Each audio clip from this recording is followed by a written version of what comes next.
Delta மாவட்டத்தில்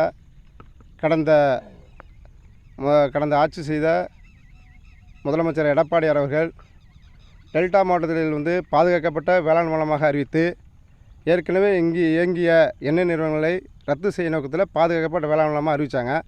ஆனால் இப்போ சமீபத்தில் மத்திய அரசு டெல்டா மாவட்டத்தில், அது குறிப்பாக டெல்டா மாவட்டத்தை எண்ணெய் மீத்தேன், ஹைட்ரோ கார்பன் திட்டம், சேல் கேஸ் போன்ற திட்டங்களை அமுல்படுத்த அரசாங்கம் வெளியிட்டிருக்கிறது. அதை தமிழக அரசு ஒப்புதல் வழங்கியதாக ஒரு செய்தி வருகிறது. அப்படி இருந்தால் உடனடியாக அதை ரத்து செய்ய வேண்டும்.